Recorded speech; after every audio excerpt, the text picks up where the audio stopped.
husband who says he watched his wife swimming and then watched the current take him away from her. That was April 4th, 2025. Off the coast of Elbow Cay, Abaco, Bahamas. 7:30 in the evening, full dark, and from that moment forward, from that one night, that one crossing, that one account, the sea closed around Lynette Hooker like a fist. 18 days later, it has not opened. No shoe, no life jacket, not a single thread of clothing. The United States Coast Guard swept these channels. Drone units carved methodical search grids through the Bahamian sky. Dive teams dropped into the dark below. Submersibles pressed deeper still. The sea gave back nothing. But here is what most people following this case have completely missed. The moment that changed everything, the moment that told investigators exactly where this case had arrived, was not the disappearance. It was not the 5 days of formal questioning. It was not the press conference. It was the sound of pause on a dock in Hopetown, Abaco. April 15th, 2025. Because when those cadaver canine units touched down from the United States, the nature of this search changed permanently. These are not rescue dogs. These animals are trained to detect biological trace signatures beneath the surface, through salt water, through tide, through time.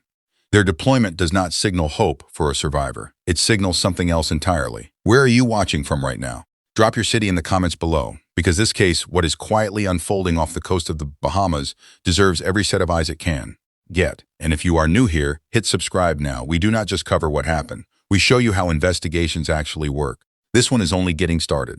This is the story of Lynette Hooker, 55 years old, a seasoned mariner who knew these exact waters, these exact tides, these exact channels, and still vanished from them without a trace, leaving behind nothing but her husband's account and a sea full of questions. Before we go any further, one thing must be stated clearly. This is an active, ongoing investigation. No criminal charges have been filed against any individual connected to this case. Everything covered in this video is drawn from verified reporting, official statements, and forensic analysis made available to the public. This is information. This is analysis. Nothing more. But the forensic science at the center of this search, what those dogs are actually detecting, what the water is doing to the evidence, and what the sequence of this investigation quietly reveals, that is what most coverage has gotten completely wrong. Stay with us. Before the search grids, before the K9 units, before the questions no one has answered yet, you need to understand who this woman was.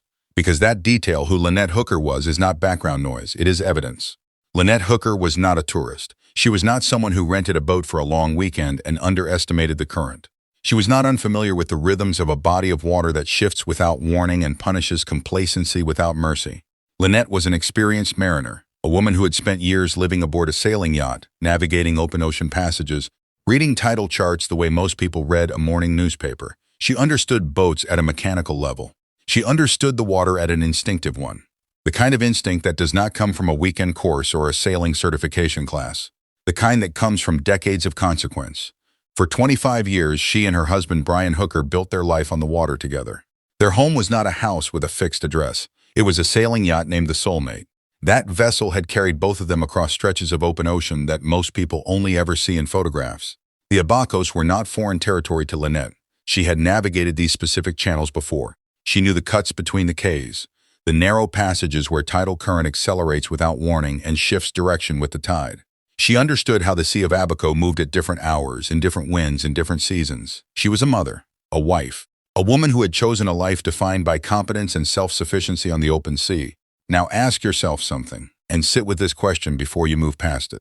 When a woman with that level of experience, in waters she knows personally, on a route she has traveled before, when that woman disappears without a trace, what does that actually tell you about the circumstances of her disappearance? That is not a rhetorical question. It is the same question investigators have been working against since the first hour of this case. Lynette Hooker was not someone the ocean simply took by accident. At least, that is what the evidence is beginning to suggest. The sun was already gone. That detail matters more than almost anything else in this case. Because when Lynette Hooker went into the water on the night of April 4th, 2025, the darkness was not incidental. It was total. It arrived before anyone had a chance to respond. Visual cue: nighttime water, the Sea of Abaco with no horizon line. Darkness that swallows distance. Here's what the official account says happened.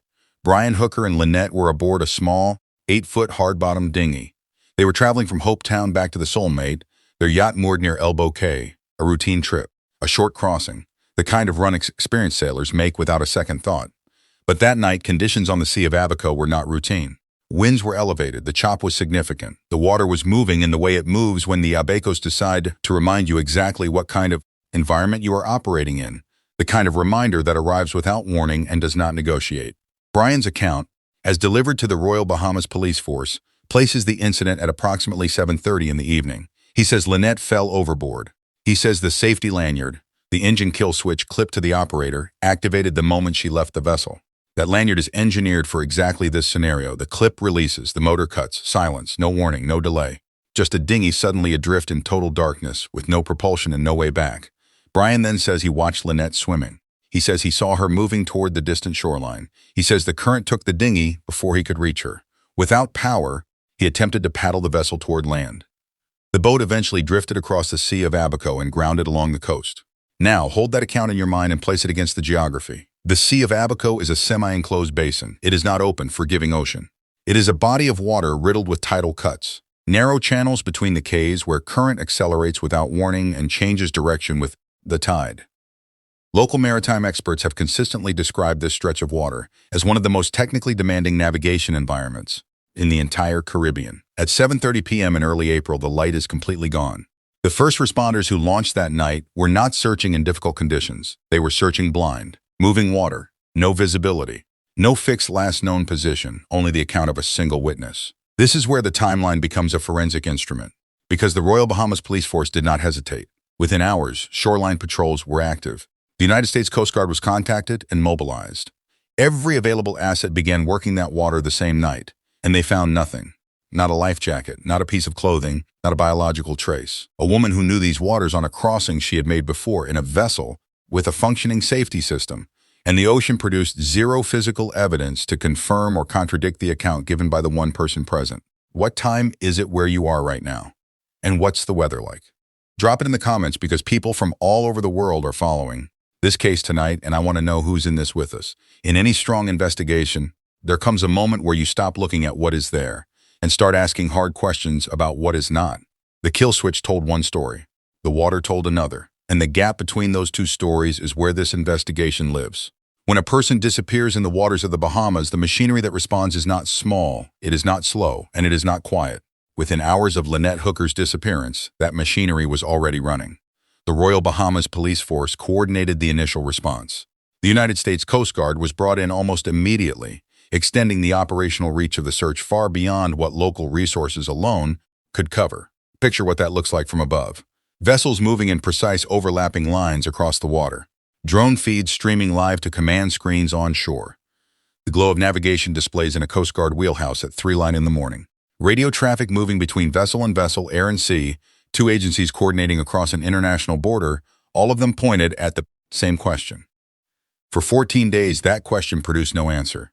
Assistant Commissioner Edvard Dames of the Royal Bahamas Police Force confirmed to ABC News that the search was operating across 4 simultaneous layers. Shoreline patrols working the cays on foot, sea sweeps covering the open water between the islands, aerial drone units mapping the surface from above, and submersible operations probing the deeper sections of the seabed below. 4 layers, 14 days, 0 confirmed trace. Now think carefully about what that silence actually means. In maritime search and rescue operations, the absence of physical evidence is itself a data point. It tells investigators something about where the subject is not.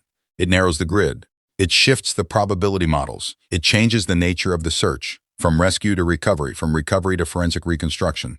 And by the end of the second week, that shift was already underway behind the scenes, even as public reporting continued framing this as a standard missing persons case. What most coverage missed entirely was the pace at which the operation was being quietly upgraded. New assets, new expertise, new questions being asked of the same stretch of water. Because 14 days of silence from the sea does not mean the investigation stalled. It means investigators stopped looking for what was visible and started looking for what was not. If you are finding this breakdown valuable, the forensic science, the investigative logic, the details the headlines keep missing, hit that like button right now.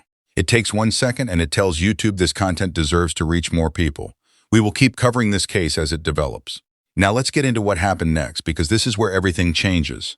4 days after Lynette Hooker vanished, the investigation made its first visible move against the only witness to what happened on that dinghy. April 8, 2025. Brian Hooker was taken in for formal questioning by the Royal Bahamas Police Force. Not a casual conversation. Not a voluntary sit-down at a neighborhood precinct. Formal questioning, the kind that involves legal counsel, prepared statements, and a room where every word is measured against every previous word. Bahamian authorities held him for 5 days. 5 days of what officials would describe publicly only as, and notice the precision of this phrase, intense scrutiny. In investigative language, that phrase carries enormous weight. Think about what 5 days of formal questioning actually looks like. Investigators working in shifts. The same timeline reviewed from every angle. Brian's statements compared against physical evidence, against weather data, against maritime records, against the account he gave in the first hours after Lynette disappeared. Every inconsistency noted, every pause cataloged. Every answer placed next to the question of whether the geography, the conditions, and the forensic reality of that night could actually produce the outcome Brian described. On April 13, 2025, Brian Hooker walked out. No charges filed. His legal counsel was immediate and direct, full denial of any wrong. That position, according to his representation, has not shifted. Then came the interview. Brian sat down with CBS News. His account stayed consistent. He said he was not going to stop searching for his wife. He said it would take someone with actual legal authority to make him stand down. He was not leaving. Those were his words, delivered on camera to a national audience. Within hours of that interview airing, Brian Hooker boarded a plane and left the Bahamas. Now, this is not an accusation. No charges have been filed. No evidence has been presented publicly that directly contradicts his account in a court of law. What it is a sequence, a precise, documented, publicly verifiable sequence of events. And in investigative analysis, sequence is everything. The order in which things happen tells you something that the individual events alone cannot. He was questioned. He was released. He said he would not leave. He left. And within 48 hours of his departure, the Royal Bahamas Police Force confirmed the deployment of cadaver K-9 units to Hopetown, not announced as a response to Brian's exit, not framed publicly as an escalation, simply confirmed quietly, clinically, and with the kind of timing that investigators and seasoned crime analysts do not consider coincidental. I want to know what you think about that sequence. Does it mean something? Does it mean nothing? Drop your read in the comments. Real analysis from the community always makes this coverage sharper. Ask yourself this. In 18 days of intensive searching, every decision this investigation has made has followed a logic, a forensic logic, a cold procedural reasoning that does not move without cause. So what caused this? April 15, 2025. 11 days after Lynette Hooker disappeared into the dark water off Elbow Cay. 48 hours after Brian Hooker boarded a plane and left the Bahamas. The Royal Bahamas Police Force made a decision that signaled, without a single spoken word, exactly where this investigation had arrived. They called in the dogs, not water rescue units, not trailing dogs built to follow a scent across dry land. What touched down in Hopetown on April 15th were human remains detection specialists. K-9 units trained under rigorous national standards, certified by organizations governing forensic detection work across the United States, and deployed specifically for one category of operation, biological recovery. The kind of search you run when the question is no longer whether someone survived. The kind of search you run when investigators need to know where. Assistant Commissioner Dames confirmed the deployment publicly to ABC News. His statement was measured, official, deliberate. Because in active investigations, what gets confirmed publicly and when it gets confirmed is never accidental. The Royal Bahamas Defense Force simultaneously outlined the 4 operational layers still running in parallel: shoreline patrols, sea sweeps, aerial drone coverage, submersible units. The K-9 teams were not replacing those efforts. They were being added on top of them. A 5th layer, the most specialized layer in the entire operation, dropped into the investigation at the precise moment it needed a different kind of answer from the same stretch of water. Now consider the timing with forensic attention. Brian Hooker is released on April 13th with no charges. He departs the Bahamas. Within 48 hours, cadaver K-9 units are physically on the ground. Resources at this level are not deployed casually. Every certification, every travel arrangement, every handler and dog team mobilized across an international border that represents a deliberate decision made by people who have reviewed all available evidence and determined that this specific tool is now necessary. In the operational language of missing persons investigations, that rhythm, release, departure, immediate forensic escalation is not a sequence that happens by accident. The question is, what are those animals actually capable of finding? And what is this particular environment doing to the evidence they are trying to reach? Because once you understand the science, the answer to this case looks very different than the headlines suggest. Most people picture a cadaver dog swimming, nose skimming the surface, paddling through open water, searching the way a pet might chase a scent across a field. That image is wrong. And understanding why it is wrong changes everything about how you read this investigation. The dog is stationed at the bow of a search vessel, standing forward, alert, nose pushed directly into the moving airflow as the boat carves a methodical grid across the water. The handler is not watching the water. The handler is watching the dog. Every micro-shift in posture, every change in breathing rhythm, every moment of sudden, precise stillness that separates a distracted animal from one that is just intercepted something invisible to every other instrument on that vessel. That something has a name: volatile organic compounds, VOCs. When biological material breaks down beneath the surface, it does not stay silent. It generates a complex chemical signature, a continuous, invisible output of compounds that are lighter than the salt water surrounding them. They rise. Some travel upward on gas bubbles generated by the breakdown process itself. Others move as microscopic fragments of organic material dispersing through the water column toward the surface. When they reach that surface, they enter the thin layer of air sitting just above the waterline.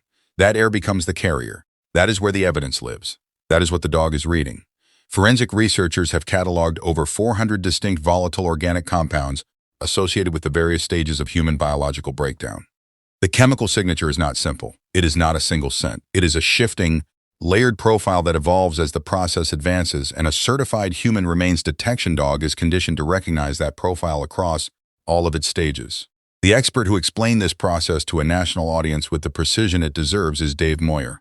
His credentials are not casual. Moyer served in the United States Navy beginning in 1991. He earned certification as a master technician in explosive ordnance disposal in 1997, one of the most technically demanding qualifications in the military. He deployed to Iraq and Afghanistan 6 times beginning in 2007. From 2009, he worked as a handler, then trainer, then kennel master for United States Navy SEAL multipurpose canine teams, working Dutch Shepherds, German Shepherds, and Belgian Malinois across explosive detection, tracking, and high-stakes apprehension operations. Earlier in his career, as a deputy with the San Bernardino County Sheriff's Department in California, he recorded 22 confirmed finds in his first year working with a single dog, a bloodhound and blue tick mix named Elliot, certified at level 2 for both cadaver detection and trailing. When Dave Moyer speaks about what a maritime human remains detection dog can and cannot do, he is not theorizing. He is describing an operational environment he has personally trained animals to work inside. And what he told Crime Stories with Nancy Grace is the part of this case most mainstream coverage never reached. The scent does not stay still. The chemical signature rising from below the surface does not float in a fixed column directly above its source. It drifts. Wind catches it the moment it clears the waterline and reshapes it into what professionals call a scent cone, an invisible, expanding plume that shifts direction with every change in the breeze. A certified, elite cadaver detection dog can be positioned just 20 meters upwind of a biological source and detect absolutely nothing. Not because the animal failed, because the physics moved the target. Hold on before we go any further into the science. This case is developing in real time. New information could surface at any moment. The fastest way to stay ahead of it is to subscribe and turn on notifications right now. Every update on this investigation comes here first. Every layer the mainstream coverage misses, we find it. Now, back to what the Abacos are doing to this search. Because this is where the case gets significantly harder. The dog is not the variable. The environment is. That is the single most critical point Dave Moyer made in his expert analysis. And it is the detail that reframes every headline you have read about this search. Start with the wind. In the Abacos, the air is never truly stable. It moves with the sun. A search grid executed at 10 in the morning is reading a completely different scent map than the same grid covered at 3 in the afternoon. The breeze pushing a chemical signature northeast at dawn has shifted. The scent cone drifting toward the search vessel an hour ago is now moving in an entirely different direction. The dog has not changed. The handler has not changed. The grid has not changed. But the invisible map the dog is reading has been completely redrawn around the vessel while it was still moving through it. This is not a theoretical problem. This is the operational reality every handler working these waters faces on every pass across every section of the search grid. A clean, confirmed alert, the kind that locks coordinates and sends as a dive team to a specific location, requires a precise, almost unrepeatable alignment, animal, wind, vessel position, scent direction simultaneously, in one narrow window of time. Now add the water. The Bahamas in April sits at surface temperatures that accelerate every biological process significantly. Warm, shallow, saltwater dense. These conditions compress the timeline of organic material breakdown in ways that cold, deep, freshwater environments do not. Academic forensic research on warm water recovery confirms what experienced investigators already know. The process moves fast, faster than most people following this case have accounted for. Fast breakdown has 2 direct consequences for this search. The first is mobility. As internal gases accumulate through the breakdown process, biological material does not remain stationary on the seabed. It becomes buoyant, it rises, and once it reaches the surface of the Sea of Abaco, it is no longer a fixed target. It becomes a drifting object, subject to tidal current, wind direction, and the movement of water through the cuts between the cays. Every tide that passes moves the target further from the coordinates of the original entry point. Every hour compounds that drift. 14 days of tidal movement in the Abacos represents a displacement that no search grid built on an original last known position can fully account for. The second consequence is dispersal. As biological material fragments through the breakdown process, what began as a single, concentrated chemical source becomes a wide scattered field of weaker, separate signals. The search that started looking for one strong scent trail is now looking for dozens of smaller ones, spread across a shifting, expanding area of open water. And then there is the third factor, the one Dave Moyer approached on national television with the most measured, deliberate caution, the one this investigation cannot ignore, and the one this channel will address with the same clinical precision the evidence demands. The water off the Abacos is not empty. The waters surrounding the Abacos are a functioning marine ecosystem. And since 2011, when the Bahamas established itself as a dedicated shark sanctuary, one of the largest in the world, the apex predator population in these waters has grown in ways that any honest assessment of this search cannot ignore. This is not speculation. This is marine biology and documented geography. Bull sharks have been recorded in the residential shallows of Abaco, in water shallow enough to stand in. Tiger sharks exceeding 16 feet in length are not rare in these channels. Reef sharks are a permanent, established presence throughout the entire island system. Tahiti Beach, a stretch of Abaco coastline that gained international attention following a documented shark incident, sits within direct proximity to the area where Lynette Hooker was last reported in the water. What marine-wildlife interaction means for a forensic recovery operation is not dramatic. It is purely logistical. It changes what investigators are looking for. It changes where they are looking. It changes the size, the distribution, and the nature of the biological trace evidence that canine units and dive teams are attempting to locate. The forensic picture does not get simpler with time in the Abacos. It gets harder. The window does not stay open. It closes incrementally with every hour the search continues without a confirmed result. And yet, the search continues, 4 layers still active. K9 units still working the shoreline and the water. The investigation still open, still funded, still pressing. Which means investigators believe there is still something out there to find. 18 days. And the sea is still not talking. Here is the factual record, precise, documented, publicly verifiable. Lynette Hooker, 55 years old, an experienced mariner with 25 years on the open water, disappeared on the night of April 4, 2025, in the waters off Elbow Cay, Abaco, Bahamas. The Royal Bahamas Police Force launched an immediate multi-agency response. The United States Coast Guard was mobilized within hours. 14 days of intensive searching across 4 simultaneous operational layers produced 0 confirmed physical trace. Brian Hooker was taken in for 5 days of formal questioning on April 8th and released on April 13th with no charges filed. Within 48 hours of that release, cadaver K9 units were confirmed and physically deployed to Hopetown. As of the time now this video was produced, the investigation remains active and open. That is what is confirmed. Now here is what the evidence raises and what no press conference or official statement has yet answered. Why did 18 days of the most technically sophisticated maritime search operation in this region produce nothing? Not a single item of physical trace from a woman who entered the water in a specific documented location. What did 5 days of formal questioning of Brian Hooker establish, and what did it fail to establish? What are the cadaver K9 units finding or not finding on the shoreline and water of Hopetown right now? And what does the forensic reality of this environment, the wind, the tide, the warm water, the marine ecosystem, the compressing timeline ultimately mean for the possibility of a confirmed recovery? These are not rhetorical questions. These are the live questions at the center of an active investigation, one that continues to make deliberate, resource-intensive decisions with a logic that does not move without cause. The investigation is not finished. Somewhere in the waters off the Abacos, the answer is still out there, and the question is whether the window to find it remains open. This case is not over. The search is still running. The investigation is still open, and the forensic science at the center of it, what those dogs are capable of detecting, what the environment is doing to the evidence, and what the sequence of decisions in this case quietly reveals, that is what most coverage has failed to explain accurately. We explained it.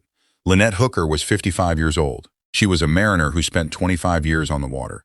She knew these channels, she knew these tides, she knew this sea, and she is still missing. Her family deserves answers.